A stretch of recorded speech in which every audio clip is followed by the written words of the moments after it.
What's good, YouTube? It's Nas, and we back with another video.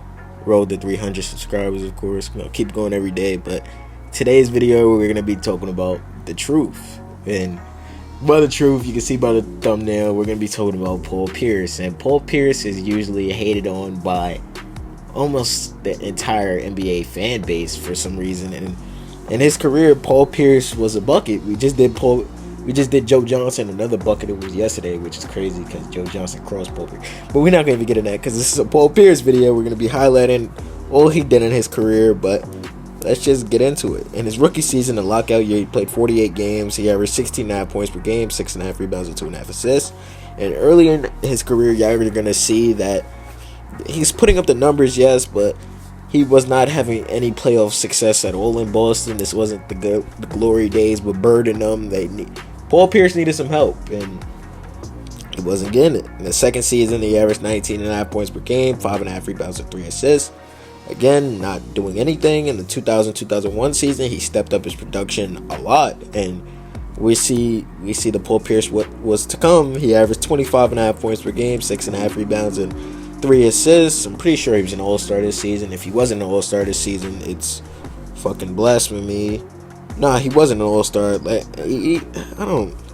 NBA is crazy. And then the next season, where the NBA at that time was crazy, the next season where he made his first all-star appearance, he averaged 26 points per game, 7 rebounds, and 3 assists. And when people talk about Paul Pierce, they usually talk about his offensive game, but when I was looking up what he's done in his career, he's also made a couple defensive teams, which they called him slow, dragging his feet, but you don't make all defensive first team if you're a liability on defense. And some of the best offensive players of all time are a liability on defense, and he is not. So I don't really get the argument where people say Paul Pierce was like slow on defense. I guess if he was making it work, I just don't get it. But in the 2002-2003 season, he averaged 26 points per game, 7 rebounds, and 4 assists. Him being durable for all of these seasons are just a testament to how great he really was. But in the next season, the numbers went down. He averaged 23 points per game, 6.5 rebounds, and 5 assists. Him still trying to figure out how to win in the basketball game, or win in the league, actually. In the 2004-2005 season, he averaged 21.5 points per game, 6.5 rebounds, and 4 assists. The 2005-2006 season, his last season playing by himself, really, he averaged 27 points per game, 6.5 rebounds, and basically 4.5 assists. And his assist numbers are up more than I would expect them to, but it makes sense. Paul Pierce wasn't no dumb player. He was a smart player. If he couldn't get you in the ISO. And one of his early seasons, it was when he was talking to and he was like, I'm going to do the sidestep, and he did the sidestep, and Shaq gave him the nickname The Truth during these younger years. So we all know if he was coming in a clutch game. Also, Paul Pierce was one of the clutchest players at the time, and he's really one of the clutchest players in NBA history when you think about it, because he has so many buzzer beaters or late game tying shots or end of the shot clock shots to tie the game or send it into overtime. We all know that shot on the Wizards where he called bank, I called game, that shit.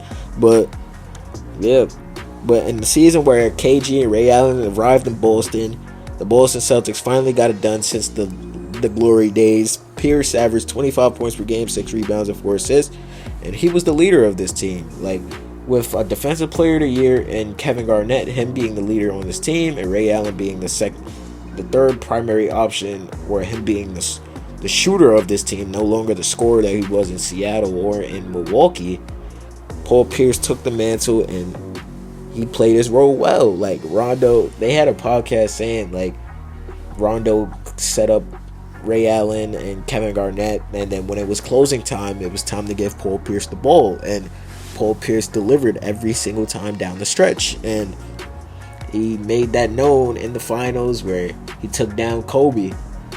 Kobe trying to return to win without Shaq, and that big three, and Pierce, Allen, or you want to say big four really, and Pierce, Allen, Rondo, and Garnett, that went huge. That being his only championship, sadly.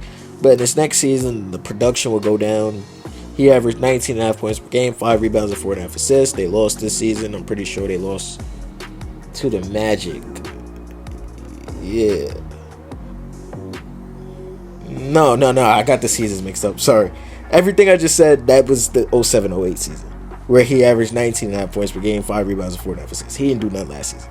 But in the 2008-2009 season, this is when he lost to the Magic. He averaged 20.5 points per game, 5.5 rebounds, and 3.5 assists. And in the next season, where they made it back to the finals, he averaged 18 points per game, 4.5 rebounds, and 3 assists.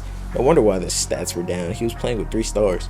But he still got it done, like I was saying earlier. Just don't mind the 2006-2007 season, because that was one of his more empty number stats. He was getting buckets, but not doing anything. He played 47 games that season. But in the 2009-2010 season, they lost to the Lakers, and it was just a rematch, and Kobe got the better of them. They were still a very good team. They went down the wire, Game 7 in LA. Imagine if it was in Boston. Maybe it would be a different outcome. Who knows? But that was really his last chance of getting that ring, or a second ring. 2011-2012 season, they had another chance, but he averaged 19.5 points per game. The 2010-2011 season, he averaged 19 points per game, 5.5 rebounds, and 3 assists. They didn't do anything this season. The next chance they would get in the 2011-2012 season, he averaged 19.5 points per game, 5 rebounds, and 4.5 assists. And this being the season where they were up 3-2 against the Miami Heat, the big three of LeBron, Wade, and Bosh, and we all know what would happen or what would come next. LeBron, 45 points in TD guard. Yeah, let's just not get into that. Yeah, that was crazy. But in the 2012-2013 season, he averaged 18.5 points per game, 6 rebounds, and 4.5 assists. Or basically 5 assists his last season in Boston, and he put up one hell of a stint in Boston. Let's just say that. His first in one season in Brooklyn, they made the playoffs, didn't really do anything. He averaged 13.5 points per game, 4.5 rebounds, and 2 assists. He went to the Wizards the next season. He averaged 12 points per game, 4 rebounds, and 2 assists. This being him being a key role player on this team, and he hit that game winner that I was telling y'all about. But in the 2015-16 season, he averaged 6 points per game, 2.5 rebounds, and 1 assist.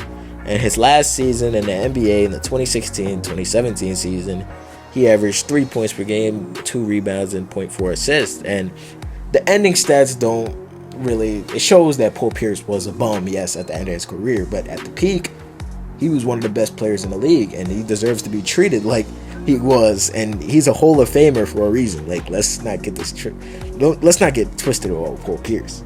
But in his career, Paul Pierce won a championship in 2008, like I said. He won the Finals MVP in 2008, All-Star Game 10 times through 2002, 2006, 2008 through 2012. All Defensive First Team, like I was saying, 5 times, 2002 through 2004, 2006, and 2008. He was Rookie of the Year in the lockout year in 1999. He won the three-point contest in 2010.